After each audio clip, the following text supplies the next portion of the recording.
ತ್ರೋದಿತಾ ವರ್ತ್ಮನಾ ಪದಮಿದಂ ಧ್ಯಾಯನ್ಮದಂಕಂಕಿತಾಃ ಮನ್ಮಂತ್ರಂ ಜಪಶಾಸ್ತ್ರ ಸಂಪದಮತೋ ದಾಸ್ಯಾಮಿ ಭಾಗ್ಯೈ ಸಹ ತತ್ತತ್ವಾನ್ಯಪಿ ಬೋಧಯಾಮಿ ತದನು ಪ್ರಾಪ್ಯೋ ಮದಂಗ್ರಿರ್ಭವೇತ್ ಇತ್ಯಾಘೋಷಯತೀವ ಯಃ ಕರಚಯೈಃ ತಂ ವಾಜಿವಕ್ತ್ರಂ ಭಜೇ. ಅಸ್ಮದ್ಗುರು ಸಮಾರಂಭಾಂ ಟೀಕಾಕೃತ್ಪಾದಮಧ್ಯಗಾಂ ಶ್ರೀಮದಾಚಾರ್ಯ ಪರ್ಯಂತಾಂ ವಂದೇ ಗುರು ಪರಂಪರಾಂ. ಹರೇ ಶ್ರೀನಿವಾಸ. ಗುರು ರಾಘವೇಂದ್ರ. ಶ್ರವಣ ಮಾಡಂತಹ ಎಲ್ಲ ಅಧ್ಯಾತ್ಮ ಬಂಧುಗಳಿಗೂ ಕೂಡ ನನ್ನ ವಂದನೆಗಳನ್ನು ಅರ್ಪಿಸುತ್ತಾ, ನಿನ್ನೆಯ ದಿವಸ ಶ್ರೀನಿವಾಸ ಕಲ್ಯಾಣದಲ್ಲಿ ಕೊರವಂಜಿಯಾದಂತಹ ಭಗವಂತ ಅರ್ಥಾತ್ ಪುಲಿಂದ ಎಂಬ ಹೆಸರಿನಿಂದ ಸಂಸ್ಕೃತದಲ್ಲಿ ಕರೆಯಲ್ಪಡುವಂತಹ ಕೊರವಂಜಿ ತಾನು ಕಣಿಯನ್ನು ಹೇಳಲಿಕ್ಕೆ ಪ್ರಾರಂಭಿಸಿದ್ದಾರೆ. ಹೇಗೆ ಅಂತ ಕೇಳಿದಾಗ ಅದಕ್ಕೆ ಹೇಳ್ತಾರೆ, ಭರ್ತಾ ಸಂಬದರೀವಾಸಂ ಮಾತರಂ ಪಿತರಂ ಗುರುಂ ಸ್ವಾತ್ಮಾನಂ ತೇ ಶೇಪೇ ರಾಜ್ಞೆ ಸತ್ಯಂ ಇತ್ಯವಧಾರಯ.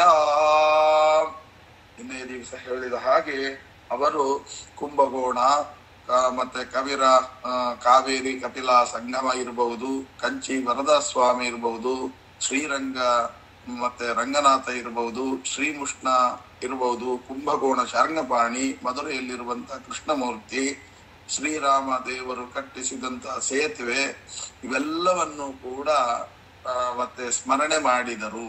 ಅಂದರೆ ಒಬ್ಬ ಜ್ಯೋತಿಷ್ಯಗಾರ ಜ್ಯೋತಿಷ್ಯವನ್ನ ಹೇಳಬೇಕಾದರೆ ಇಷ್ಟೆಲ್ಲ ಸ್ವಾಮಿಗಳ ಅರ್ಥಾತ್ ದೇವರ ಸ್ಮರಣೆಯನ್ನ ಮಾಡಬೇಕು. ಕೊನೆಗೆ ಏನ್ ಮಾಡಿದ್ಲು ಅಂತಂದ್ರೆ, ಆ ಕೊರವಂಜಿ ಹೇಳಿದ್ದಂತೆ ಆಣೆಯನ್ನ ಇಡುತ್ತಾರೆ. ನಿನ್ನೆ ನಾನು ಹೇಳಿದ್ನಲ್ಲ, ಎನಗೋ ಆಣೆ ರಂಗ ನಿನಗೋ ಆಣೆ ಅಂತ ಏನು ದಾಸರಾಯರು ಹೇಳಿದ್ದಾರೆ. ಈ ಮಾತನ್ನ ಇಟ್ಟುಕೊಂಡೆ ನಾನು ಒಂದು ವೇಳೆ ನನ್ನ ಮಾತು ಸುಳ್ಳಾದ್ರೆ ನನಗೆ ಆಣೆ, ನಾ ಹೇಳಿದ್ದೆಲ್ಲವೂ ಸತ್ಯವಾಗದಿದ್ದರೆ ನಿನಗೆ ಆಣೆ, ನಾನು ಹೇಳಿದಂತೆ ನೀನು ಮಾಡದಿದ್ದರೆ ನಿನಗೆ ಆಣೆ ಅಂತ ಏನು ದಾಸರು ಆ ಪದವನ್ನ ಹಾಡಿದ್ದಾರೆ. ಇಲ್ಲಿಯ ಸತ್ಯಂ ಇತ್ಯವಧಾರಯ, ನಾನು ಹೇಳತಕ್ಕಂಥದ್ದೆಲ್ಲವೂ ಕೂಡ ಸತ್ಯ. ಕೊನೆಗೆ ಏನ್ ಹೇಳ್ತಾ ಇದ್ದಾರೆ, ಯಾರ ಮೇಲೆ ಆಣೆ ಇಡ್ತೀಯ ಅಂತ. ಭರ್ತಾರಂ ಬದರೀವಾಸಂ ಮಾತರಂ ಪಿತೃಂ ಗುರುಂ ಅಂತ ಹೇಳಿದ್ರು. ಅಂದ್ರೆ ಎಲ್ಲರನ್ನು ಇಷ್ಟೇನು ಸ್ಮರಣೆ ಮಾಡಿದ್ರಲ್ಲ ಕ್ಷೇತ್ರಗಳ, ಅವೆಲ್ಲವನ್ನು ಒಂದು ಕಡೆ ಪೋಣಿಸಿದ್ರು. ಯಾವುದದು? ಭರ್ತಾರಂ ಬದರೀವಾಸಂ, ಬದರಿ ಕ್ಷೇತ್ರವಾಸಿಯಾಗಿರ್ತಕ್ಕಂಥ ನಾರಾಯಣ ಅಂತ ತಿಳಿದುಕೋ ಅಂತ. ಭರ್ತಾರಂ ಅಂದ್ರೆ ಮೇಲ್ನೋಟಕ್ಕೆ ಏನರ್ಥ? ನನ್ನ ಗಂಡ ಅಂತ ತಿಳಿದುಕೋ. ಬದರಿ ನಾರಾಯಣನೇ ನನ್ನ ಗಂಡ ಅಂತ ಕೊರವಂಜಿ ಹೇಳ್ತಾ ಇದ್ದಾಳೆ. ಅವನಿಗೇನು ಗಂಡ? ಅವನೇ ಗಂಡ, ಅವನೇ ಹೆಂಡತಿ ಅಲ್ವಾ ಅಂದ್ರೆ ಅದಕ್ಕೆ ಹೇಳ್ತಾರೆ ಭರ್ತಾರಂ ಅಂದ್ರೆ ಏನರ್ಥ ಗೊತ್ತಾ? ಭಕ್ತಾನ್ ತಾರಯತೀತಿ ಭಕ್ತಾರಂ ಅಂತ. ಅಂದರೆ ತನ್ನ ಭಕ್ತರ ಕಷ್ಟವನ್ನು ಯಾರು ಪರಿಹಾರ ಮಾಡುತ್ತಾರೋ ಅವರನ್ನ ಭರ್ತಾರಂ ಅಂತ ಕರೀತಾರೆ. ಹಾಗಾದ್ರೆ ಭರ್ತಾರಂ ಅಂದ್ರೆ ಏನು? ತನ್ನ ಭಕ್ತರ ಕಷ್ಟವನ್ನು ಪರಿಹಾರ ಮಾಡುವವ. ಅಂದ್ರೆ ಈ ನಿನ್ನೆ ಏನು ಹೇಳಿದ್ವಲ್ಲ, ಎಲ್ಲ ಶ್ರೀಶೈಲ ಮೊದಲಾಗಿರ್ತಕ್ಕಂಥ ಎಲ್ಲ ಕ್ಷೇತ್ರಗಳ ಸ್ಮರಣೆಯನ್ನ ಮಾಡತಾ. ಯಾಕೆ ಮಾಡ್ಬೇಕವೆಲ್ಲ ಅಂದ್ರೆ ಕೊನೆಗೆ ಬದರಿಗೆ ಹೋಗುವಾಗ ಇಷ್ಟೆಲ್ಲ ತೀರ್ಥಕ್ಷೇತ್ರ ಯಾತ್ರೆ ಮಾಡಿರ್ಬೇಕು. ಮಾಡಿದ್ಮೇಲೆ ಏನ್ ಮಾಡ್ಬೇಕು? ಕೊನೆಗೆ ಬದರಿಗೆ ಹೋಗ್ತಿರಲ್ಲ, ಅವನನ್ನ ಭರ್ತಾರಂ ನಾರಾಯಣಂ ಅಂದ್ರೆ ಭರ್ತಾರಂ ಅಂದ್ರೇನು? ಈ ನಮ್ಮ ಎಲ್ಲಾ ಭಕ್ತರ ಕಷ್ಟವನ್ನು ಪರಿಹಾರ ಮಾಡುವ ನಾರಾಯಣನೇ ಈ ಬದರಿ ನಾರಾಯಣ ಅಂತ ಚಿಂತನೆ ಮಾಡಬೇಕು. ಅಂದ್ರೆ ಎಲ್ಲಾ ಭಗವದ್ ರೂಪಗಳನ್ನ ಇಲ್ಲಿ ಐಕ್ಯ ಚಿಂತನೆ ಮಾಡಬೇಕು. ಅಂದ್ರೆ ನಾನು ಎಷ್ಟು ಕ್ಷೇತ್ರಗಳಲ್ಲಿ ಹೋಗಿ ಭಗವದ್ ರೂಪಗಳು ನೋಡಿದೆ, ಆ ಎಲ್ಲ ಭಗವದ್ ರೂಪಗಳಿಂದ ಈ ಬದರಿ ನಾರಾಯಣ ಅಭಿನ್ನ ಅಂತ ಚಿಂತನೆ ಮಾಡ್ಬೇಕು. ಆದ್ದರಿಂದ ಅವನನ್ನ ಇದು ಮಾಡಿ ಸ್ವಸ್ಥಾನಂ ದೇಶೇ ಪೈರಾಗ್ನಿಂ, ಆದ್ದರಿಂದ ನಾನು ಸತ್ಯಂ ವದಾಮಿ ಶುಶ್ರೋಣಿ, ಆದ್ದರಿಂದ ಸತ್ಯವನ್ನ ಮಾತನಾಡ್ತೇನೆ ಅಂತ ಹೇಳಿ ನಿನ್ನೆ ಹೇಳಿದ ಹಾಗೆ ಮತ್ತೊಮ್ಮೆ ತಾಂಬೂಲವನ್ನ ಕೊಡು ಅಂತ ಹೇಳಿದ್ದಾರೆ. ಅದರೊಳಗೆ ಏಲ, ಲವಂಗ, ಕರ್ಪೂರ, ಜಾತಿ ಪತ್ರಂ, ಸಪೂರ್ಗಕಂ ಇಷ್ಟೆಲ್ಲ ತಾಂಬೂಲ ಇತ್ತಂತೆ. ಏಲ, ಲವಂಗ, ಕರ್ಪೂರ ಅದಕ್ಕೆಲ್ಲ ಪ್ರತ್ಯೇಕವಾದ ಅರ್ಥವಿದೆ. ಅದು ಮತ್ತೆ ತುಂಬಾ ಹೊತ್ತಾಗತ್ತೆ. ಏನು ಅಂದ್ರೆ ಜಾತಿ ಪತ್ರಂ ಅಂತ, ಜಾಯಿಕಾಯಿ ಅಂದ್ರೆ ಏನು? ಅದೊಂದು ವಿಧವಾದಂತ ಜಾತಿಯನ್ನ ಸ್ಮರಿಸುತ್ತದೆ. ಈ ಜಾತಿಯಲ್ಲಿ ನಾನು ಬರ್ಲಿಕ್ಕೆ ಕಾರಣ ಅನೇಕ ಜನ್ಮಾರ್ಜಿತ ಪುಣ್ಯ ಸಂಚಯಂ, ಅನೇಕ ಜನ್ಮಗಳಿಂದ ಸಂಪಾದನೆ ಮಾಡಿಕೊಂಡು ಬಂದಿರತಕ್ಕಂತಹದ್ದು ಅಂತ ಅರ್ಥ. ಆದ್ದರಿಂದ ಲವಂಗ ಅಂತಂದ್ರೆ ಏನರ್ಥ? ಲವ ಅಂತಂದ್ರೆ ಒಂದೊಂದು ಕ್ಷಣಕ್ಕಿಂತಲೂ ಕಡಿಮೆ. ಅದೇ ಅಂಗ ಅಂದ್ರೆ ಈ ಅಂಗಗಳಿಂದ ಒಂದೊಂದು ಕ್ಷಣವೂ ನಾನು ವ್ಯರ್ಥ ಮಾಡದ ಹಾಗೆ ಸಾಧನೆಯನ್ನ ಮಾಡುವ ಒಂದು ಯೋಗ್ಯತೆಯನ್ನು ಕೊಟ್ಟವನು ನಮ್ಮ ಸ್ವಾಮಿ ಅಂತ ಚಿಂತನೆ ಮಾಡೋದು ಲವಂಗ. ಕರ್ಪೂರ ಅಂತ ಇದೆ. ಕರ್ಪೂರ ಅನ್ನುವ ಶಬ್ದಕ್ಕೆ ಅರ್ಥ ಏನು ಅಂತಂದ್ರೆ, ಆ ಕರ್ಪೂರ ನೋಡಿ ಹಚ್ಚಿಟ್ಟು ಕೂಡಲೇ ಏನಾಗುತ್ತೆ? ಒಂದು ಕ್ಷಣದಲ್ಲಿ ಉರಿದು ಭಸ್ಮವಾಗುತ್ತೆ. ಹಾಗೆ ನನ್ನಲ್ಲಿ ಕೋಟಿ ಜನ್ಮದಲ್ಲಿ ಸಂಚಯವಾಗಿರ್ತಕ್ಕಂತ ಪಾಪ ಇರಬಹುದು, ಅದೆಲ್ಲವೂ ಹಚ್ಚಿಟ್ಟು ಕೂಡಲೇ ಹೇಗೆ ಅಂದ್ರೆ ಬೆಂಕಿಯ ಸ್ಪರ್ಶವಾದ ಕೂಡಲೇ ಹೇಗೆ ಕರಗಿ ನೀರಾಗುತ್ತೋ ಹಾಗೆ ಈ ಪಾಪಗಳೆಲ್ಲವೂ ಕೂಡ ನಿನ್ನ ತತ್ವಜ್ಞಾನ ಎಂಬತಕ್ಕಂಥ ಬೆಂಕಿಯ ಸ್ಪರ್ಶವಾದ ಕೂಡಲೇ ಕರಗಿ ಹೋಗಬೇಕು, ಅಂತಹ ಯೋಗ್ಯತೆಯನ್ನು ನೀನು ಕೊಟ್ಟಿದ್ದೀಯಾ ಅಂತ ಹೇಳಿ ಅಂತಹ ಕರ್ಪೂರವನ್ನ ಅದರೊಳಗೆ ಇಡುವಂತಹದ್ದು. ಹೀಗೆ ನಾಗವಲ್ಲಿ ದಲೈರ್ಯುತಂ ಅಂತನ್ನುವಂತಹದ್ದೆಲ್ಲ ಹೇಳಿ ಕೊನೆಗೆ ಅದನ್ನೆಲ್ಲ ಸ್ವೀಕಾರ ಮಾಡಿ ಧರಣಿ ಉವಾಚ ತ್ರಿರಾಶಿಂ ಮೌಕ್ತಿಗಂ, ನೀ ಹೇಳಿದ್ದೆಲ್ಲ ಮಾಡಿದ್ದೀನಮ್ಮ, ಏನು ಹೇಳು ಅಂತ. ಆವಾಗ ಅವಳ ಕೈಯನ್ನ ಹಿಡಿದಿದ್ದಾರೆ. ಹಸ್ತೆ ಧೃತ್ವ, ಆ ಧರಣಿ ದೇವಿಯ ಕೈಯನ್ನ ಹಿಡಿದುಕೊಂಡು ವರಾಂ ಯಷ್ಟಿಂ, ಕೈಯಲ್ಲಿರ್ತಕ್ಕಂತ ಕೋಲ್ ಇದೆಯಲ್ಲ ಆ ಕೋಲನ್ನ ಕೈ ಮೇಲೆ ಅಲ್ಲಾಡಿಸ್ತಾ ಇದ್ದಾಳಂತೆ. ಆ ಕೈ ಕೊಡು ಅಂತ ಕೈ ಹಿಡ್ಕೊಂಡಿದ್ದಾಳೆ. ಕೋಲನ್ನ ಇದ್ರ ಮೇಲೆ ಎಲ್ಲೆಲ್ಲಿ ರೇಖೆಗಳಿದೆ ಆ ರೇಖೆಗಳ ಮೇಲೆ ಆಟ ಆಡಿಸ್ತಾ ಇದ್ದಾರಂತೆ. ಹೀಗೆ ಹಸ್ತೆ ಧೃತ್ವ ವರಾಂ ಯಷ್ಟಿಂ ಪ್ರಿಯಾಯಾಹ ಪ್ರೀತಿ ಕಾರಣಂ ವದಾಮಿ ಶೃಣುಭದ್ರಂತೆ ದುಹಿತುಹು ತೇ ಅಂಗ ಶುಶೋಷಣಂ. ಬಹಳ ಅದ್ಭುತವಾದ ಮಾತು. ಏನ್ ಮಾಡಿದ್ರು? ಕೈಯಲ್ಲಿರುವಂತ ಎಷ್ಟಿ ಅಂದ್ರೆ ಏನು ಅಂತ ಮೊದಲೇ ತಿಳ್ಕೊಂಡಿದ್ದೇವೆ. ಮಹಾರುದ್ರ ದೇವರನ್ನೇ ಕೋಲನ್ನಾಗಿ ಮಾಡಿಕೊಂಡಿದ್ದಾರೆ ಅಂತ. ತನ್ನ ಕೈಯಿಂದ ಹಸ್ತವನ್ನ ಹಿಡಿದು ಏನ್ ಮಾಡ್ತಾ ಇದ್ದಾರೆ? ಕೋಲನ್ನ ಹಿಡಿದು ರೇಖೆಗಳನ್ನ ತೋರಿಸ್ತಾ ಹೇಳ್ತಾ ಇದ್ದಾರಂತೆ. ಯಾವ ಧನ ರೇಖೆ ಯಾವುದು, ಮತ್ತೆ ಮದುವೆ ಯೋಗದ ರೇಖೆ, ಇವೆಲ್ಲವನ್ನು ಮುಟ್ಟಿಸಿ ಅಂದ್ರೆ ಮನೋನಿಯಾಮಕರಾಗಿರತಕ್ಕಂತ ಮಹಾರುದ್ರ ದೇವರೇ ಒಳಗಡೆ ನಿಂತುಕೊಂಡು ಪ್ರೇರಣೆ ಮಾಡ್ತಾ ಇದ್ದಾರೆ.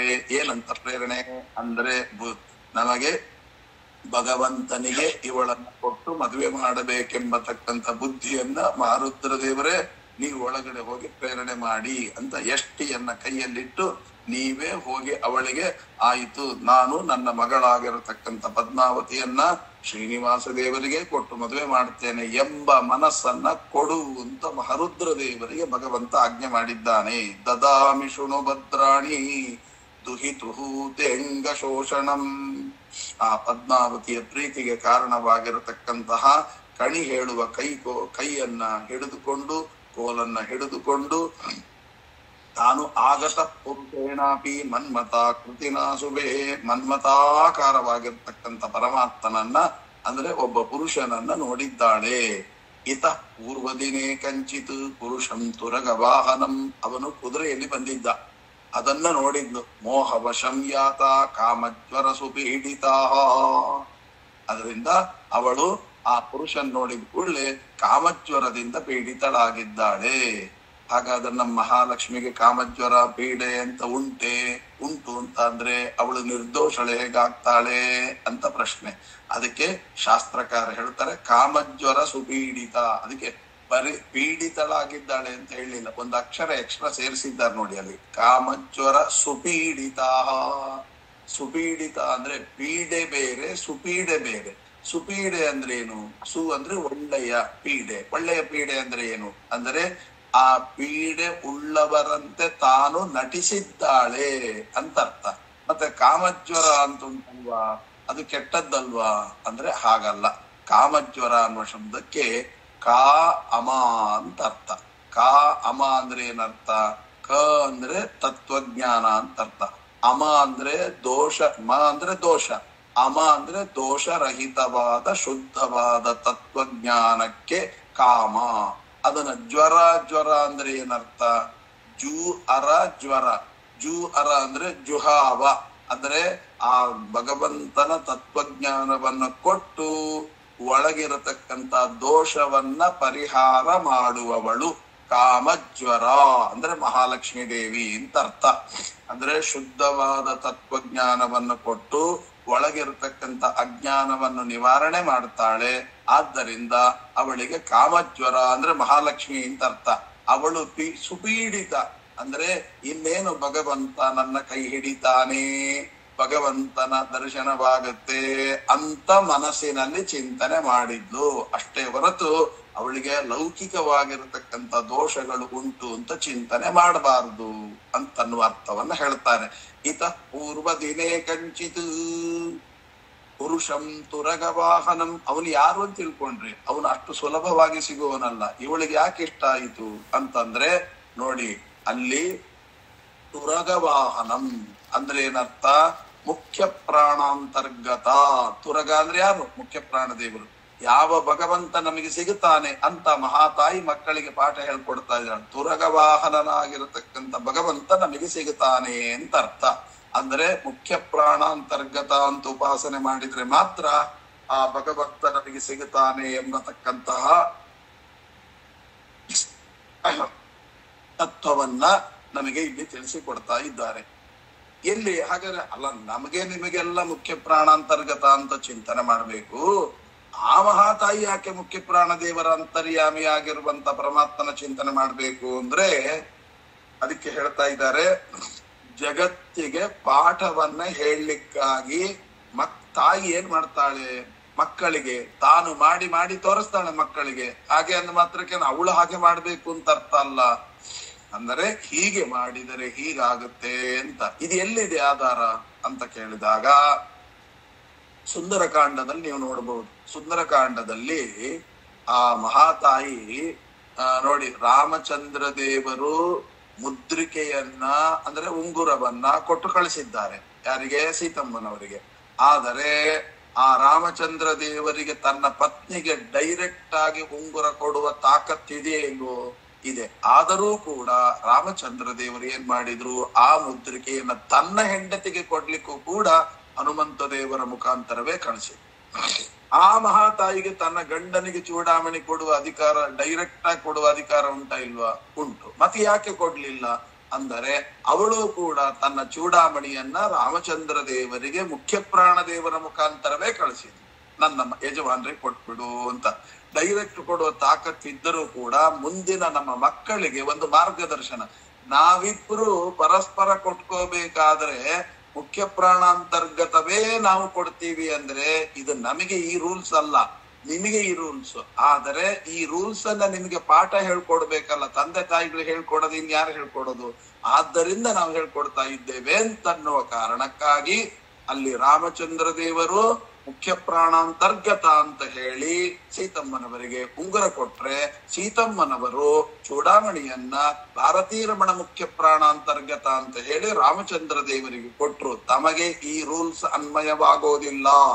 ಆದರೂ ತನ್ನ ಮಕ್ಕಳಿಗೆ ಪಾಠ ಹೇಳಿ ಕೊಡ್ಲಿಕ್ಕೋಸ್ಕರವಾಗಿ ಅಲ್ಲಿ ಹೇಗೆ ನಟಿಸಿದರೋ ಇಲ್ಲೂ ಕೂಡ ಅದನ್ನ ಹೇಳ್ತಾರೆ.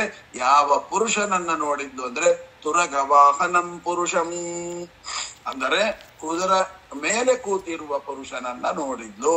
ಅಂದ್ರೆ ಭಾರತೀ ರಮಣ ಮುಖ್ಯ ಪ್ರಾಣಾಂತರ್ಗತನಾದ ಪರಮಾತ್ಮನನ್ನ ನೋಡಿದ್ದಾಳೆ. ತನಗೆ ಅದರ ಅವಶ್ಯಕತೆ ಇಲ್ಲ.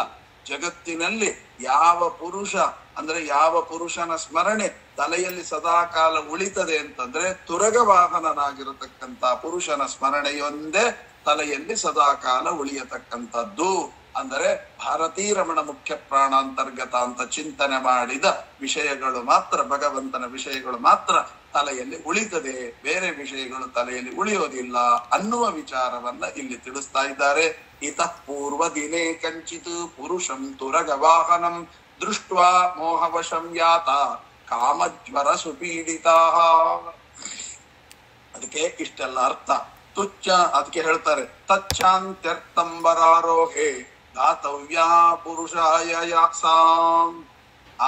ಇದನ್ನ ದೇಹ ಶೋಷಣೆಯಾಗಿದೆ ಅಂದ್ರೆ ಇದಕ್ಕೆ ಒಂದೇ ಪರಿಹಾರ ಏನು ಅಂದ್ರೆ ಪದ್ಮಾವತಿಯನ್ನ ಆ ದಿವ್ಯ ಪುರುಷನಿಗೆ ಕೊಟ್ಟು ವಿವಾಹ ಮಾಡುವಂತಹದ್ದು. ನೋಡಿ ಎಷ್ಟು ಅದ್ಭುತವಾದ ಮಾತು. ಇದರ ಅಭಿಪ್ರಾಯ ಈ ಹುಡುಗಿಯನ್ನ ಶ್ರೀನಿವಾಸನಿಗೆ ಕೊಟ್ಟು ಮದುವೆ ಮಾಡಿದ್ರೆ ಅವರ ರೋಗ ಪರಿಹಾರ ಆಗುತ್ತೆ ಅಂತ ಮೇಲೆ ಹೇಳುವ ಹಾಗೆ ಕಾಣ್ತದೆ. ಸರ್ವತಾ ಹಾಗಲ್ಲ. ಅವರಿಗೆ ದೋಷವೇ ಇಲ್ಲ, ದೋಷರಹಿತರು. ಅವರಿಗೆ ಯಾಕೆ ದೋಷ ಬರುತ್ತೆ? ಮತ್ತೆ ಏನು ಇದರ ಅರ್ಥ ಅಂದರೆ ಯಾರಿಗೆ ಈ ರೀತಿಯಾದಂತಹ ಮನೋವ್ಯಾಧಿಗಳಿರ್ತಾವೆ, ಯಾರಿಗೆ ತತ್ವಜ್ಞಾನ ತಲೆಯಲ್ಲಿ ಉಳಿಯೋದಿಲ್ಲ, ಯಾರಿಗೆ ಭಗವಂತನ ತತ್ವಜ್ಞಾನ ತಲೆಯಲ್ಲಿ ಸದಾ ಕಾಲ ಉಳಿಯಬೇಕಾದರೆ ಉಳಿತಾ ಇಲ್ಲ, ಅದೊಂದು ರೋಗ. ಆ ಉಳಿಬೇಕು, ಆ ರೋಗ ಪರಿಹಾರ ಆಗಬೇಕು. ಏನ್ ಮಾಡ್ಬೇಕು ಅಂತ ಕೇಳಿದ್ರೆ ತಚ್ಚಾಂತ್ಯರ್ಥಂ, ಅದರ ಶಾಂತಿಗಾಗಿ ಅಂದ್ರೆ ಆ ಜ್ಞಾನ ತಲೆಯಲ್ಲಿ ಸದಾ ಕಾಲ ಉಳಿಲಿಕ್ಕೆ ಅಂತ ಅನುಸಂಧಾನ ಬರ್ಲಿಕ್ಕೆ ಏನ್ ಮಾಡ್ಬೇಕು? ವರಾರೋಹೆ. ವರಾರೋಹೆ ಅಂದ್ರೆ ವರಾಹ ಪರ್ವತ, ಯಾವುದು? ತಿರುಪತಿಯ ಇವತ್ತಿನ ಬೆಟ್ಟ. ಆ ಬೆಟ್ಟದಲ್ಲಿ ವಾತವ್ಯ ಪುರುಷ ದಾತವ್ಯ ಪುರುಷ ಯಸ, ಪದ್ಮಾವತಿಯನ್ನ ಶ್ರೀನಿವಾಸನಿಗೆ ಕೊಟ್ಟು ಮದುವೆ ಮಾಡಬೇಕು. ಅಂದ್ರೆ ನಿಮಗೆ ಅಂತಹ ರೋಗಗಳು, ತತ್ವಜ್ಞಾನ ತಲೆಯಲ್ಲಿ ಉಳಿತಾ ಇಲ್ಲ, ತತ್ವಜ್ಞಾನ ಉಳಿಬೇಕು ಅಂದ್ರೆ ಏನ್ ಮಾಡ್ಬೇಕು? ತಿರುಪತಿಗೆ ಹೋಗ್ರಿ, ಒಂದು ಶ್ರೀನಿವಾಸ ಕಲ್ಯಾಣ ಸೇವಾ ಮಾಡಿಸ್ರಿ. ಒಂದು ಶ್ರೀನಿವಾಸ ಕಲ್ಯಾಣ ಸೇವಾ ಮಾಡಿದರೆ ಫಲ ಏನು ಅಂದ್ರೆ ಪ್ರತಿಯೊಬ್ಬರಿಗೆ ಯಾಕಿಂತ ಫಲ ಬರ್ತಿಲ್ಲ ಅಂತ ಕೇಳ್ಬೋದು. ಹಾಗೆ ಎಷ್ಟು ಜನ ಕಲ್ಯಾಣೋತ್ಸವ ಮಾಡ್ತಾರೆ, ಅವರಿಗೆಲ್ಲ ನೀವು ಬರಲ್ಲಲ್ಲ ನೀವು ಹೇಳಿದ ಫಲ ಅಂತ. ಅವರ ಅನುಸಂಧಾನಗಳೇನಿರ್ತವೆ ಗೊತ್ತಾ? ಓ ಈ ಶ್ರೀನಿವಾಸ ಕಲ್ಯಾಣ ಮಾಡಿಸಿದ್ರೆ ಒಂದು ದರ್ಶನ ಫ್ರೀ, ಇಷ್ಟು ಜನ ಫ್ರೀ, ಇಷ್ಟು ಲಡ್ಡು ಸಿಗುತ್ತೆ. ಈ ಯೋಚನೆಯಿಂದ ಸರ್ವತಾ ಮಾಡಬೇಡಿ. ದರ್ಶನ ದೇವರು ಕೊಟ್ಟೇ ಕೊಡ್ತಾನೆ, ಲಡ್ಡು ಸಿಕ್ಕೇ ಸಿಗುತ್ತೆ. ಕೆಲವರು ಹಾಗೆ ಸೇವಾ ಮಾಡಿಸುವಾಗ ಯಾಕ್ರಿ ಈ ಸೇವಾ ಮಾಡಿಸಿದ್ರಿ ಅಂತ ಕೇಳಿದ್ರೆ ಇದಕ್ಕೆ 2 ಲಡ್ಡು ಜಾಸ್ತಿ ಇದೆ ಅದಕ್ಕೋಸ್ಕರ ಈ ಸೇವಾ ಮಾಡಿಸಿದೆ. ಕರ್ಮ ಯಾತಕ್ ಬೇಕು? ಲಡ್ಡು ಕೊಡ್ಬೇಕು ಅಂದ್ರೆ ನಮ್ಮ ಸ್ವಾಮಿ ಕೊಡ್ತಾನೆ. ಅದನ್ನ ಲಡ್ಡಿಗೋಸ್ಕರ ಈ ಸೇವೆ ಮಾಡಿಸಿದ್ದೇನೆ ಅಂತ ಹೇಳಿದ್ನಲ್ಲ, ಅದು ತಪ್ಪು. ಸೇವೆ ಮಾಡಿಸ್ ಅವನು ಜಗತ್ತಿನಲ್ಲಿ ನನಗೆ ಬೇಕಾದಷ್ಟು ಕೊಟ್ಟಿದ್ದಾನೆ, ಅವನು ಕೊಟ್ಟದ್ದಕ್ಕೆ ನಾನು ಏನು ಕೊಟ್ಟರು ಕಡಿಮೆ. ಆ ಕೊಟ್ಟದ್ದಕ್ಕೆ ಕೃತಜ್ಞತೆಗಾಗಿ ನಾನು ಈ ಸೇವೆ ಮಾಡಿಸ್ತೇನೆ ಅಂತ. ಹಾಗೇನೆ ಇಲ್ಲಿ ಶ್ರೀನಿವಾಸ ಕಲ್ಯಾಣ ಮಾಡಿಸುವಾಗ ನಮ್ಮ ಮನಸ್ಸಿನಲ್ಲಿ ಏನಿರ್ಬೇಕು? ಆ ಅಪ್ಪನಿಗೆ ನಾವು ಕಲ್ಯಾಣ ಮಾಡಿಸ್ಲಿಕ್ಕೆ ನಾವು ಯಾರು? ಅವನು ಅಖಿಲಾಂಡ ಕೋಟಿ ಬ್ರಹ್ಮಾಂಡ ನಾಯಕ. ನಮ್ಮ ಕಲ್ಯಾಣದಿಂದ ಅವನಿಗೆ ಏನು ಆಗ್ಬೇಕಾಗಿಲ್ಲ. ಆದರೂ ಕೂಡ ಕಲ್ಯಾಣೋತ್ಸವ ಅಂತನ್ನೋದನ್ನು ಮಾಡುವಾಗ ಭಗವಂತ ಈ ಕಲ್ಯಾಣೋತ್ಸವದಿಂದ ನೀನು ಪ್ರೀತನಾಗಿ ಈ ಒಂದು ಮಕ್ಕಳು ಮಾಡುವಂತ ಕಲ್ಯಾಣೋತ್ಸವದ ಆಟವನ್ನ ನೋಡಿ ಸಂತೋಷ ಪಟ್ಟು ಏನು ಮಾಡು, ನಿನ್ನ ತತ್ವಜ್ಞಾನ ನನ್ನ ತಲೆಯಲ್ಲಿ ಸದಾ ಕಾಲ ಇರುವಂತೆ ಅನುಗ್ರಹ ಮಾಡು ಅಂತ ಪ್ರಾರ್ಥನೆಯನ್ನು ಸಲ್ಲಿಸಿದರೆ ಕಲ್ಯಾಣೋತ್ಸವ ಸಾರ್ಥಕ ಆಗುತ್ತೆ. ಅದು ಬಿಟ್ಟು ನನಗೆ ಲಡ್ಡು ಸಿಗುತ್ತೆ, ದರ್ಶನ ಸಿಗುತ್ತೆ, ಹೌದು, ಅದಕ್ಕೋಸ್ಕರ ಬೇರೆ ಈ ಸೇವೆ ಅದಕ್ಕೋಸ್ಕರವಾಗಿ ಅಂತ ನಾವ್ ಯಾಕೆ ತಿಳ್ಕೋಬೇಕು? ದರ್ಶನ ಕೊಟ್ಟೇ ಕೊಡ್ತಾ ನಮ್ಮ ಸ್ವಾಮಿ. ಒಳಗ ತಿರುಪತಿ ಕರೆಸಿದಾನೆ, ಒಳಗ ಬಿಟ್ಟಿದ್ದಾನೆ ಅಂದ್ರೆ ದರ್ಶನ ಕೊಟ್ಟೇ ಕೊಡ್ತಾನೆ.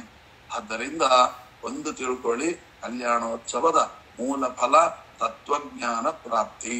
ಅದಕ್ಕೋಸ್ಕರವಾಗಿ ಆನಂದ ತೀರ್ಥ ವರದೆ ದಾನವಾರಣ್ಯ ಪಾವಕೆ ಅಂತನ್ನುವಂತ ಅದಕ್ಕೆ ಜ್ಞಾನದಾಯಿನಿ ಸರ್ವೇಶೇ ಶ್ರೀನಿವಾಸೇ ಸ್ಮೃತೆ ಮುನಃ. ನಮ್ಮ ವಾದಿರಾಜ ಗುರು ಸಾರ್ವಭೌಮರು ತಮ್ಮ ಹೇಳುವಾಗ, ತಮ್ಮ ಗ್ರಂಥದಲ್ಲಿ ಹೇಳುವಾಗ ಈ ಮಾತನ್ನ ಹೇಳ್ತಾರೆ.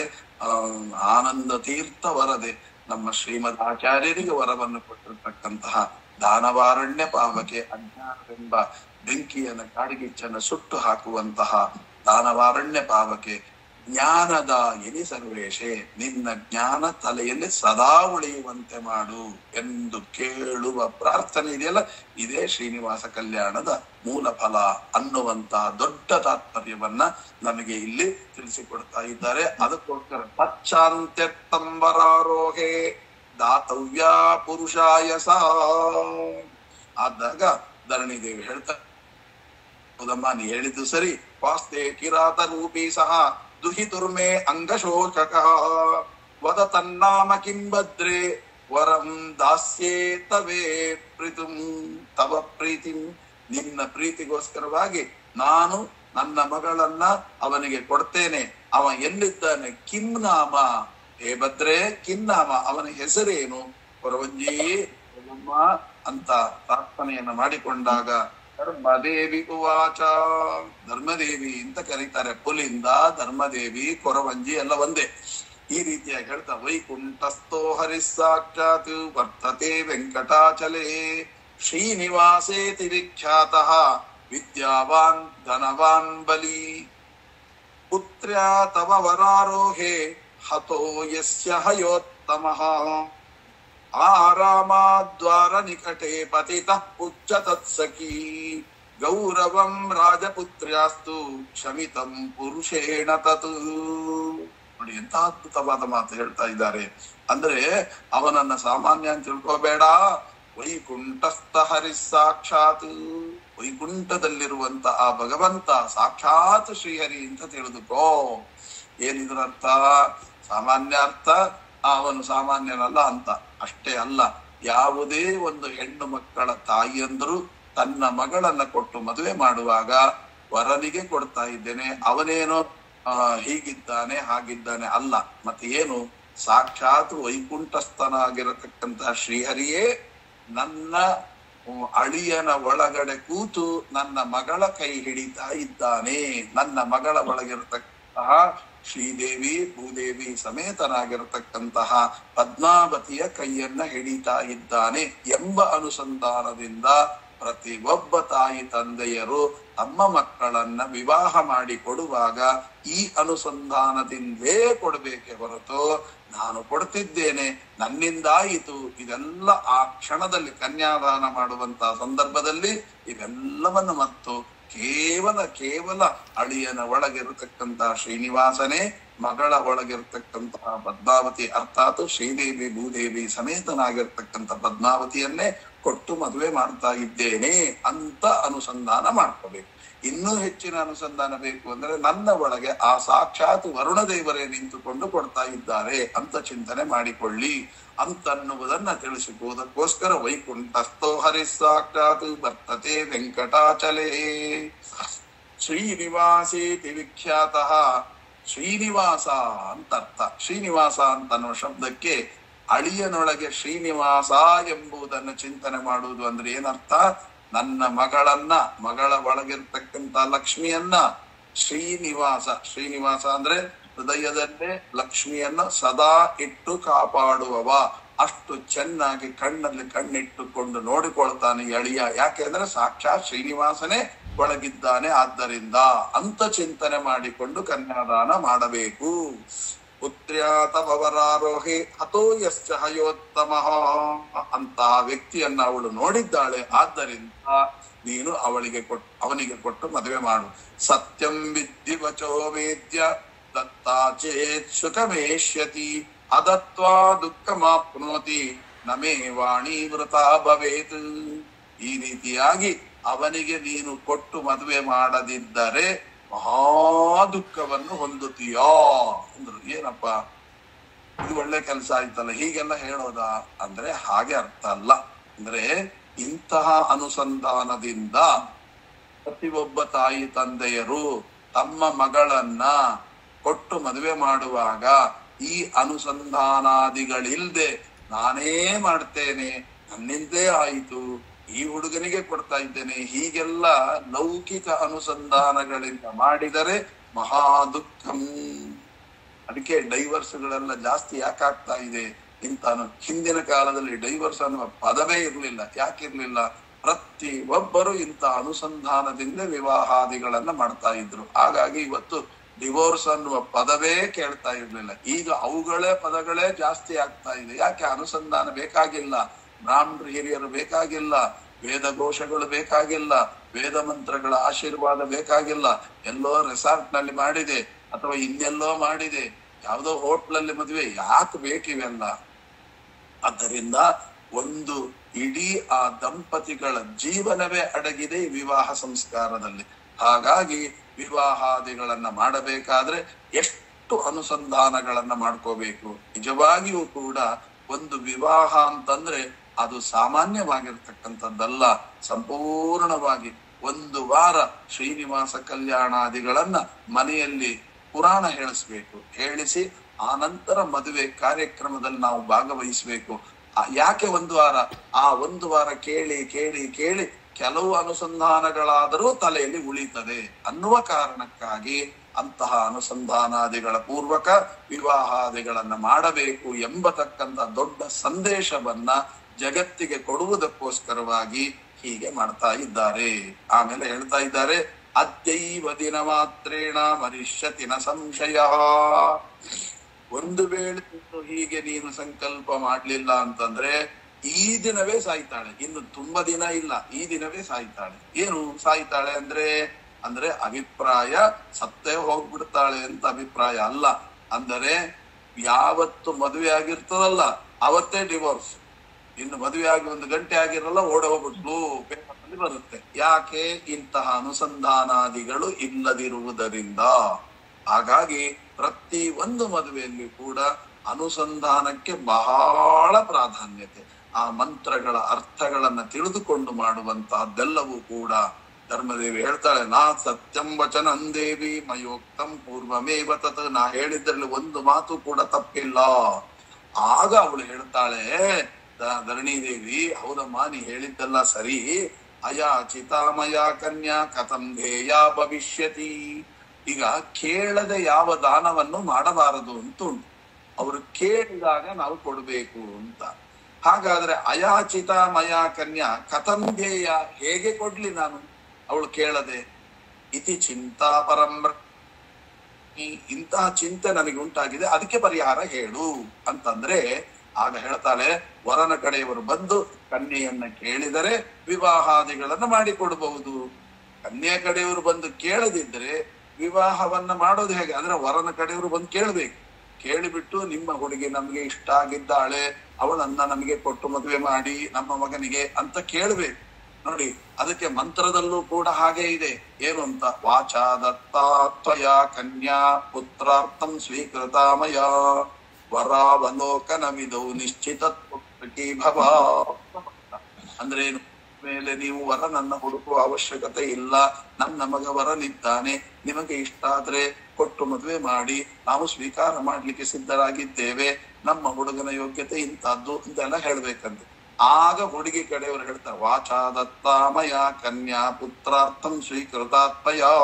ನಮ್ಮ ಮಗಳನ್ನ ನಿಮ್ಮ ಮಗನಿಗೆ ಕೊಟ್ಟು ಮದುವೆ ಮಾಡ್ಬೇಕು ಅಂತ ಇಷ್ಟಪಟ್ಟಿದ್ದೇವೆ. ಕನ್ಯಾವಲೋಕನವಿದೋ ನಿಶ್ಚಿತತ್ವಂ ಸುಖೀ ಭವ. ನಮ್ಮ ಮಗಳನ್ನ ಸಂತೋಷವಾಗಿ ನಾವು ಕೊಡ್ಲಿಕ್ಕೆ ತಯಾರಾಗಿದ್ದೇವೆ, ಬೇರೆ ಕನ್ಯೆಯನ್ನು ಹುಡುಕುವ ಕೆಲಸ ಮಾಡಬೇಡಿ ಅಂತ ಆ ಮಂತ್ರದಲ್ಲಿ ಅರ್ಥ ಉಂಟು. ಹಾಗೇನೆ ಇಲ್ಲಿ ಹೇಳುವ ಹಾಗೆ ಮತ್ತೆ ಯಾರಾದ್ರೂ ಬಂದು ಕೇಳ್ಬೇಕಲ್ಲ, ಕೇಳದೆ ಹೇಗ್ ಕೊಡೋದು? ಅದ್ಯೈವ ಘಟಿಕಾಂತೇತು ಆಗಮಿಷ್ಯತಿ ಕಾಚನ. ನೋಡು, ಸ್ವಲ್ಪ ಹೊತ್ತಲ್ಲೇ ಬರ್ತಾಳೆ. ಅಬಲ ಬಹುವೃದ್ಧಾಚ ಧರ್ಮಾರ್ಥ ಕುಶಲಾ ಭುವಿ. ಒಬ್ಬಳು ಬಹುವೃದ್ಧಳು ಬರ್ತಾಳೆ, ಬಹಳ ಮುದುಕಿ ಬರ್ತಾಳೆ. ಅಬಲ ಹೆಣ್ಣು ಬರ್ತಾಳೆ, ಧರ್ಮಾರ್ಥ ಕುಶಲ ಭುವಿ ಮಧ್ವಾಕ್ಯೇ ವಿಶಂತಿ ತುಂ ರಾಜಾನಂ ಪರಿಬೋಧಮೆ. ನೋಡು, ಇನ್ನು ಅವಳು ಬರದಿದ್ರು ನನ್ನ ಮಾತು ಸುಳ್ಳು ಅಂತ ಇಟ್ಕೊ. ಬರ್ತಾಳೆ, ಬಂದಾಗ ಅವ್ರಿಗೆ ಕೊಡ್ತೀನಿ ಅಂತ ಸಂಕಲ್ಪ ಮಾಡಿಬಿಡು ಅಂತಂತಾರೆ. ಆಗ ಬಹುವೃದ್ಧ ಅಂದ್ರೆ ಏನರ್ಥ? ಅವಳು ಅಷ್ಟು ಮುದುಕಿಯ? ಅಂತ ಮುದುಕಿಗೆ ಮಗ ಅಂತ ಹೇಳಿದ್ರೆ ಹೇಗ್ ಮದುವೆ ಮಾಡ್ಕೊಳ್ಳೋದು ಎಲ್ಲ ಪ್ರಶ್ನೆ ಬರುತ್ತೆ. ಅದಕ್ಕೆ ಹೇಳ್ತಾರೆ, ಬಹುವೃದ್ಧ ಪುರಾಣ ಪುರುಷಸ್ಯಾಪಿ ಮಾತಾ ಇತಿ ಕೃತ್ವ ಬಹುವೃದ್ಧ. ಅಂದ್ರೆ ಪುರಾಣ ಪುರುಷನಿಗೆ ಬಹಳ ವೃದ್ಧ ಅಂದ್ರೇನು? ವೃದ್ಧಜ್ಞಾನಿ ಅಂತ ಅರ್ಥ. ಮಹಾಜ್ಞಾನಿಯಾಗಿರತಕ್ಕಂಥ ಸ್ವಾಮಿಯ ತಾಯಿಯ ಸ್ಥಾನದಲ್ಲಿದ್ದಾಳೆ ಅಂದ್ರೆ ಬಕುಲಾ ಮಾತೆ. ಅವಳು ಮತ್ತೆ ಎಂತಹ ವೃದ್ಧಳು ಅಂದ್ರೆ ಅತಿ ವೃದ್ಧಳು. ಅಂದ್ರೆ ಅತಿ ಅಂದ್ರೆ ಮಹಾಪುರುಷೋತ್ತಮ ಅಂತ ಅರ್ಥ. ಅವನಿಗೆ ವೃದ್ಧ ಅಂದ್ರೆ ತಾಯಿಯಾದಂತ ಸ್ಥಾನದಲ್ಲಿ ಇದ್ದಾಳೆ ಅಂತ ಅಭಿಪ್ರಾಯದಲ್ಲಿ ಹೇಳಿದ್ದಾರೆ ಅಂತ. ಕೊನೆಗೆ ಆ ದೇವ್ರಂತಾನೆ, ಸುಮ್ಮನೆ ಹೂ ಅಂತ ಅಂದ್ರೆ ಪ್ರಯೋಜನ ಇಲ್ಲ. ಹೂ ಅಂದ ಕೂಡಲೇ ಏನಾಗ್ತದೆ ಗೊತ್ತಾ? ಮರುಕ್ಷಣ ಹೂ ಅಂತ ಆಗೋದು. ಹೂ ಅಂತ ಅಂದಿರ್ತೀವಿ, ಇನ್ನೊಂದು ಕ್ಷಣದಲ್ಲಿ ಬೇಡ ಅಂತ ಬಾಧಕ ಜ್ಞಾನ ಬಂದ್ಬಿಡ್ತದೆ. ಆಗ ಏನ್ ಅನ್ಬೇಕು? ಅದಕ್ಕೋಸ್ಕರವಾಗಿ ಹೇಳ್ತಾರೆ, ಸನ್ನಿಧೋ ಮಮ ಸಂಕಲ್ಪಂ ಕುರು ಕನ್ಯಾ ನಿಮಿತ್ತಕಂ. ಯೋಚನೆ ಮಾಡ್ಬೇಡ, ಮೊದ್ಲು ಸಂಕಲ್ಪ ಮಾಡಿಬಿಡು. ಅವಳು ಬಂದ್ಮೇಲೆ ನೀವೆಲ್ಲ ಕೂತ್ಕೊಂಡು ಮಾತಾಡಿ. ಮೊದ್ಲು ನನ್ನ ಎದುರಿಗೆ ಸಂಕಲ್ಪ ಮಾಡಿಬಿಡು. ಏನು ಅಂತ? ನನ್ನ ಮಗಳನ್ನು ಶ್ರೀನಿವಾಸನಿಗೆ ಕೊಟ್ಟು ಮದುವೆ ಮಾಡ್ತೇನೆ ಅಂತ ಸಂಕಲ್ಪ ಮಾಡಿಬಿಡು. ಆ ಸಂಕಲ್ಪ ಮಾತ್ರದಿಂದ ಈಗ ನಮ್ಮಲ್ಲಿ ಒಂದು ನಿಯಮ ಇದೆ. ಏನ್ ಗೊತ್ತಾ? ಯಾವ್ದಾದ್ರು ಒಂದು ಊರಿಗೆ ಹೋಗ್ಬೇಕು. ಆ ಊರಿಗೆ ಹೋಗ್ಬೇಕಾದ್ರೆ ಒಂದು ದೊಡ್ಡ ಕೆಲಸದ ನಿಮಿತ್ತವಾಗಿ ಊರಿಗೆ ಹೋಗ್ಬೇಕು. ನೀವು ಟ್ರೈನ್ ರಿಸರ್ವೇಶನ್ ಮಾಡಿಸಿದ್ರಿ, ಆ ಟ್ರೈನ್ ರಿಸರ್ವೇಶನ್ ಸಿಕ್ಕಿದೆ, ಆ ಟ್ರೈನಿಗೆ ಹೋಗ್ಬೇಕು, ಬೇರೆ ದಾರಿ ಇಲ್ಲ. ಆದರೆ ಆ ಟ್ರೈನಿಗೆ ಹೋಗುವ ಸಮಯ ಇದೆಯಲ್ಲ, ಆ ಮುಹೂರ್ತ, ಅದು ದುರ್ಮುಹೂರ್ತ. ಏನ್ ಮಾಡ್ಬೇಕು? ನಿಮಗೆ ಗೊತ್ತದು ದುರ್ಮುಹೂರ್ತ ಅಂತ, ಅದು ಬಿಟ್ರೆ ಬೇರೆ ದಾರಿ ಇಲ್ಲ. ಅವಾಗ ಏನ್ ಮಾಡ್ಬೇಕು? ದುರ್ಮುಹೂರ್ತದಲ್ಲಿ ಹೋದ್ರೆ ಕೆಲಸ ಆಗಲ್ಲ. ಏನ್ ಮಾಡ್ಬೇಕು? ಅದಕ್ಕೆ ನಮ್ಮ ಶಾಸ್ತ್ರದಲ್ಲಿ ಏನ್ ಹೇಳ್ತಾರೆ ಅಂದ್ರೆ, ಅದಕ್ಕೆ ಒಂದು ಮುಹೂರ್ತ ಅಂತ ಒಂದು ಶಬ್ದ. ಮುಹೂರ್ತ ಅಂದ್ರೆ ಈಗ ನಾವು ಸಮಯ ಕೊಡೋದು ಮುಹೂರ್ತ, ಇನ್ನೊಂದು ಮುಹೂರ್ತ ಅಂತಿದೆ. ಬಿಳಿ ಬಟ್ಟೆಯಲ್ಲಿ ಒಂದು 11 ರೂಪಾಯಿ, ಒಂದು ಅಡಿಕೆ, ಚೂರು ಮಂತ್ರಾಕ್ಷತೆ ಇಟ್ಟು ಬಿಟ್ಟು ಕೈಯಲ್ಲಿ ಹಿಡ್ಕೊಂಡು ದೇವರಲ್ಲಿ ಪ್ರಾರ್ಥನೆ ಮಾಡ್ಬೇಕಂತ. ಸ್ವಾಮಿ, ನಾನು ಹೊರಡ್ತಾ ಇದ್ದೇನೆ, ಅನುಜ್ಞೆ ಕೊಡು ಅಂತ ದೇವರಲ್ಲಿ ಒಳ್ಳೆ ಮುಹೂರ್ತದಲ್ಲಿ. ಆ ಮುಹೂರ್ತದಲ್ಲಿ ಹೊರಡ್ತೀನಿ, ಅನುಜ್ಞೆ ಕೊಡು ಅಂತ ಹೇಳಿ ದೇವರ ಮುಂದೆ ಕಟ್ಟಿ ತಲೆಗೆ ನಿವಾಳಿಸಿ ದೇವರ ಮುಂದೆ ಇಡ್ಬೇಕಂತೆ. ಇಟ್ಟು ಬಿಟ್ಟು ತನ್ನ ಒಂದು ಸಾಮಾನು ಯಾವುದಾದ್ರೂ ಚೀಲ ತಗೊಂಡು ಹಿಂಗ್ ಹೊರಗೆ ಹೋಗ್ಬೇಕಂತ. ಹೊರಗೆ ಹೋಗಿ ಒಂದು 5 ನಿಮಿಷ ನಿಂತುಕೊಂಡು ಆಮೇಲೆ ಬೇಕಾದ್ರೆ ಆ ಚೀಲ ಒಳಗೆ ತಂದಿಡಿ, ಆಮೇಲೆ ಕೂಡಿ, ಆಮೇಲೆ ನಿಮ್ ಟೈಮಿಗೆ ಹೋಗಿ. ಅಂದರೆ ನೀವು ದೇವರಲ್ಲಿ ಪ್ರಾರ್ಥನೆ ಮಾಡಿ ಹೊರಟ ಸಮಯವೇ ನಿಜವಾದ ಸಮಯ, ಅದು ಮುಹೂರ್ತ. ಅದು ಒಳ್ಳೆ ಮುಹೂರ್ತದಲ್ಲಿ ಪ್ರಯಾಣ ಮಾಡಿ ಶುರು ಮಾಡಿ ಆಗಿದೆ. ಆಮೇಲೆ ಯಾವುದೋ ಕಾರ್ಯ ನಿಮಿತ್ತವಾಗಿ ಮನೆಯೊಳಗೆ ಬಂದಿದ್ದೀರಿ, ಇರ್ತೀರಿ, ಆಮೇಲೆ ನಿಮ್ ಟೈಮಿಗೆ ನೀವು ಹೊರಡ್ತೀರಿ, ಅದು ದೋಷ ಆಗೋದಿಲ್ಲ ಅಂತ. ಮೊದಲು ಮುಹೂರ್ತ ಮಾಡಿಬಿಡ್ಬೇಕು. ಮುಹೂರ್ತ ಮಾಡಿಬಿಟ್ರೆ, ಈಗ ನೋಡಿ ಏನ್ರಿ ಏನೋ ಆಗೋಗುತ್ತಂತೆ, ರಾವ್ ಕಾಲ ಬಂದ್ಬಿಡ್ತದಂತೆ, ಹಾಗಾದ್ರೆ ಒಂದ್ ಕೆಲಸ ಮಾಡಿ, ಒಂದ್ ದೀಪ ಹಚ್ಬಿಟ್ಟು ಒಂದು ಗಣಪತಿ ಪೂಜೆ ಮಾಡಿಬಿಡಿ, ಆಮೇಲೆ ಬೇಕಾದ್ರೆ ರಾವ್ ಮುಹೂರ್ತಲ್ಲ ಯಾವ ಮುಹೂರ್ತಲ್ಲ ಒಂದು ಪೂಜೆ ಮಾಡ್ಬಹುದು ಅಂತ ನಮ್ಮಲ್ಲಿ ಒಂದು ಕ್ರಮ ಉಂಟು. ಮೊದಲು ಒಂದು ಪೂಜೆ ಮಾಡಿ. ಹಾಗೆ ಮುಂದೆ ಅವಳು ಬಂದು ಕೇಳುವಾಗ ಮನಸ್ಸು ಚೇಂಜ್ ಎಲ್ಲ ಆಗ್ಬಿಟ್ರೆ, ಮೊದಲು ನನ್ನ ಎದುರಿಗೆ ಸಂಕಲ್ಪ ಮಾಡಿ, ಅದು ಗಣಪತಿ ಪೂಜೆ ಇದ್ದಾಗ ಮಾಡಿಬಿಡು ಅಂತ ಹೇಳಿದಾಗ, ಸನ್ನಿಧವು ಮಮ ಸಂಕಲ್ಪಂ, ನನ್ನ ಸನ್ನಿಧಾನದಲ್ಲಿ ಸಂಕಲ್ಪ ಮಾಡು. ಏನು ಅಂತ? ಕುರು ಕನ್ಯಾಮಿತಿ ನಿಮಿತ್ತಕಂ, ನನ್ನ ಮಗಳನ್ನ ಕೊಟ್ಟು ಮದುವೆ ಮಾಡ್ತೇನೆ ಅಂತ ಪ್ರತಿಜ್ಞೆ ಮಾಡು ಅಂತ. ಅವಳಿಗೆ ಮುಂದೆ ಮಾತನಾಡ್ಲಿಕ್ಕೆ ಆಗ್ಲಿಲ್ಲ, ಧೈರ್ಯವಾಗಿ ಕೊಟ್ಟು ಬಿಟ್ಲು. ಏನ ಕೇನಾಪ್ಯಪಾಯೇನ ಜೀವಿತಾ ಸ್ಯಾತ್ ಸುತಾ ಮಮ ಸುತಾಂ ತಸ್ಸೈವ ದಾಸ್ಯಾಮಿ. ಹೇಗೋ ಅವಳು ಬದುಕಿದ್ರೆ ಸಾಕಾಗಿದೆ ಸ್ವಾಮಿ, ಆಯಿತು, ನನ್ನ ಮಗಳನ್ನ ಅವನಿಗೆ ಕೊಟ್ಟು ಮದುವೆ ಮಾಡ್ತೇನೆ ಅಂತ ಇಷ್ಟು ಪ್ರತಿಜ್ಞೆ ಮಾಡಿ ಆಯಿತು. ಪ್ರತಿಜ್ಞೆ ಮಾಡಿ ಆದ್ಮೇಲೆ ಧರ್ಮದೇವಿ ಉವಾಚ ಏವಂ ಚೇತ್ತೇ ಸುತಾರಾಜ್ಞಿ ಜೀವಿಷ್ಯತಿ ನ ಸಂಶಯ. ಇನ್ನು ಮೇಲೆ ಅವಳು ಜೀವಿಸಿಯೇ ಜೀವಿಸ್ತಾಳೆ, ನ ಸಂಶಯ, ಏನೇನೂ ಆಗಿಲ್ಲ. ಪತಿರ್ಮೇ ವರ್ತತೆ ಯತ್ರ ದೇವಿ ತತ್ರ ಪುರಜಾಮ್ಯಹಂ. ನಿನ್ನ ಗಂಡನಿಗೆ, ನಿನ್ನ ಬಾಮೈದ್ನನಿಗೆ ಎಲ್ರಿಗೂ ಹೇಳಿಬಿಡು, ಈ ತರ ನಾನು ನಿರ್ಣಯ ಮಾಡಿಬಿಟ್ಟಿದ್ದೇನೆ, ನೀವು ನಿರ್ಣಯ ಮಾಡಿಬಿಡಿ ಅಂತ. ನಿನ್ನ ಮಗಳು ಬದುಕೋದರಲ್ಲಿ ಸಂಶಯವೇ ಇಲ್ಲ. ಇತ್ಯುಕ್ತ್ವಾ ಸಾ ಜಗಾಮಾಸು ನಿಜಧಾಮ ಬ್ರಜಾಂಗನ ಸಾ ಪೀತಾಂ ಭಾಡಮಿತ್ಯುಕ್ತಂ ನಿರ್ಜಗಾಮ ಪುರಾತ್ಮಹಿ. ಆವಾಗ ಅವಳು ಧರಣಿ ದೇವಿ ಹೇಳ್ತಾ ಆ ನಾರಾಯಣಪುರದಿಂದ ಬೀಳ್ಕೊಟ್ಟಲ್ಪಟ್ಟಿದ್ದಾಳೆ. ಆ ಧರ್ಮದೇವಿ ನಾರಾಯಣ ಕ್ಷೇತ್ರದಿಂದ ಹೊರಗೆ ಬಂದಿದ್ದಾಳೆ. ಹೇಗೆ ಅಂತ, ಸಾ ಪಿತಾಬಾದ ಕಕ್ಷೇ ಬದ್ವಾ ಸುತಂ ರಾಜನ್ ಸ್ವರ್ಣ ರೂಪಂ ಸುಗುಲ್ಮಕಂ ಜಗಾಮೋತ್ತರಂ ಅಭ್ಯೇತ್ ಆತ್ಮಪುಲಿಂದಾಮಿತೀಶ್ವರ. ಹೇಗೆ ಹೊರಗೆ ಬಂದು ಗೊತ್ತಾ? ಚಿನ್ನದ ಮೊರವನ್ನ, ಅದು ಟೊಂಕದಲ್ಲಿ ಮಗುವನ್ನ ಕಟ್ಟಿಕೊಂಡಿದ್ದಾಳೆ ಒಂದು ಬಟ್ಟೆಯಿಂದ. ಅದಾದ ಮೇಲೆ ಚಿನ್ನದ ಮೊರವನ್ನ, ಬಿದುರಿನ ಬುಟ್ಟಿಯನ್ನ ತೆಗೆದುಕೊಂಡು ಉತ್ತರಾಭಿಮುಖವಾಗಿ ಬಂದಿದ್ದಾಳೆ. ಇದರ ಅಭಿಪ್ರಾಯ ಏನು? ನಮ್ಮ ಮನೆಯಿಂದ ಹೊರಗೆ ಹೋಗುವಾಗ ಉತ್ತರಾಭಿಮುಖವಾಗಿ ಹೊರಗೆ ಹೋಗ್ಬೇಕಂತೆ. ಆಗ ಅದು ಯಾವ ವಿಘ್ನವೂ ಉಂಟಾಗದ ಹಾಗೆ ಗುರಿ ಮುಟ್ತೇವೆ. ಆಮೇಲೆ ಎದುರಿಗೆ ನಾವು ಹೊರಗೆ ಹೋಗುವಾಗ ಎದುರಿಗೆ ಮಗುವನ್ನು ಟೊಂಕದಲ್ಲಿಟ್ಟುಕೊಂಡು ಬಂದಿರುವಂತ ಸ್ತ್ರೀ ಏನಾದ್ರೂ ಎದುರಿಗೆ ಬಂದರೆ, ಆಮೇಲೆ ಮೊರ ತಲೆಯಲ್ಲಿ ಹೊತ್ತುಕೊಂಡಂತ ಸ್ತ್ರೀ ಎದುರಿಗೆ ಬಂದರೆ, ಅಥವಾ ಕೈಯಲ್ಲಿ ಕೋಲು ಹಿಡಿದುಕೊಂಡಿರುವಂತ ಸ್ತ್ರೀ ಎದುರಿಗೆ ಬಂದರೆ ಆ ಕಾರ್ಯ ನಿರ್ವಿಘ್ನವಾಗಿ ನಡೀತದೆ, ನಿಸ್ಸಂಕೋಚವಾಗಿ ನಡೀತದೆ ಎಂಬತಕ್ಕಂತ ಅರ್ಥವನ್ನ ಇಲ್ಲಿ ನಮಗೆ ಹೇಳ್ತಾ ಇದ್ದಾರೆ. ಪುಲಿಂದ್ಯಾನಾಗತಾಯಾಂತು ಧರಣಿ ಬಾಪ್ಪಲೋಚನ ಪುತ್ರಿ ನಿಕೇತನಂ ಪ್ರಾಪ್ಯ ಹೃದ. ಅಂದ್ರೆ ಈ ಎಲ್ಲ ತತ್ವವನ್ನು ತಿಳಿಸಲಿಕ್ಕೆ ಅವಳು ಈ ರೀತಿಯಾಗಿ ಹೇಳ್ತಾ ಇದ್ದಾಳೆ ಅಂತ. ಕಿಂ ಕಾರ್ಯ ಮಮ ಕಾರ್ಯಂಚ ತನ್ಮಾತಕ್ಷಭಾಮಿನಿ. ಆಮೇಲೆ ಇವಳು ಮಗಳ ಹತ್ರ ಹೋಗ್ತಾ ಇದ್ದಾಳೆ. ಆ ಮಗಳ ಹತ್ರ ಹೋಗಿ, ಮಗಳೇ ಹೇಳಮ್ಮ, ಏನು ಮಾಡ್ತಾ ಇದ್ದೀಯಾ ಅಂತ ಮಾತನಾಡಿಸಲಿಕ್ಕೆ ಅಂತ ಬಂದಿದ್ದಾಳೆ. ಆ ಮಗಳನ್ನ ಮಾತಾಡಿಸ್ತಾ ಕಿಂತೆ ಮನೋಗತಂ ಪುತ್ರಿ ನ ವದಿಷ್ಯತಿ ಕಿಂಚ ಮಾಂ ನ ಚ ಮಾತ್ರ ಸಮಂ ಮಿತ್ರಂ ಪುತ್ರೀಣಾಂ ವಿದ್ಯತೆ ಶುಭೆ. ಆವಾಗ ಏನು ಅನುಸಂಧಾನ ಎಂಬತಕ್ಕಂಥದ್ದನ್ನ ಹೇಳು ಅಂತ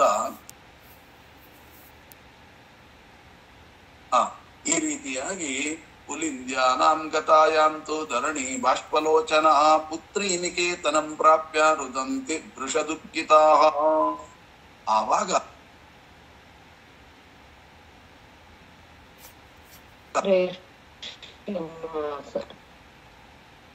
ಮ್ಯೂಟ್ ಮಾಡ್ಕೊಡ್ರಿ. ಯಾರಮ್ಮ ಮ್ಯೂಟ್ ಮಾಡಿದ್ರೆ ತೊಂದರೆಯಾದದ್ದರಿಂದ ಅಂದ್ರೆ ದೇವರ ಇಚ್ಛೆಯೊಂದಿಗೆ ಮುಗಿಸುವಂತ ಇರಬಹುದು. ಮುಂದೆ ಮಂಗಳ ಕಾರ್ಯಕ್ರಮ ತುಂಬಾ ಇದೆ, ಆದ್ದರಿಂದ ಮುಗಿಸುವಂತ ಹರಿಯ ಇಚ್ಛೆ ಇರಬಹುದು, ಗೊತ್ತಿಲ್ಲ. ಅಂತೂ ಈ ರೀತಿಯಾಗಿ ಅವಳು ಕೊರವಂಜಿಯಿಂದ ವಿಷಯವನ್ನ ಪಡೆದುಕೊಂಡು ಆ ಕೊರವಂಜಿಯನ್ನ ಬೀಳ್ಕೊಟ್ಟು ತನ್ನ ಮಗಳ ರೂಮಿಗೆ ಬಂದಿದ್ದಾಳೆ. ಮಗಳ ರೂಮಿಗೆ ಬಂದು ತನ್ನ ಮಗಳ ಜೊತೆಗೆ ಮಾತನಾಡ್ಲಿಕ್ಕೆ ಪ್ರಾರಂಭಿಸಿದ್ದಾಳೆ ಎಂಬತಕ್ಕಂಥ ವಿಚಾರವನ್ನ ತಿಳಿದುಕೊಂಡು ಹರಯೇ ನಮಃ ಶ್ರೀಕೃಷ್ಣಾರ್ಪಣಮಸ್ತು. ಅಸ್ಮದ್ ಗುರುವಂತರ್ಗತ ರಾಘವೇಂದ್ರ ಗುರುವಂತರ್ಗತ ಭಾರತೀ ರಮಣ ಮುಖ್ಯ ಪ್ರಾಣಾಂತರ್ಗತ ಸೀತಾಪತೆ ಶ್ರೀರಾಮಚಂದ್ರ ಭಿನ್ನ ಈ ಲಕ್ಷ್ಮೀ ಸಹಿತ ವೆಂಕಟೇಶ್ವರ ದೇವರ ಆಧಾರದಿಂದದಲ್ಲಿ ಈ ನುಡಿ ಕುಸುಮಗಳನ್ನು ಅರ್ಪಿಸುತ್ತಾ ಶ್ರೀಕೃಷ್ಣಾರ್ಪಣಮಸ್ತು.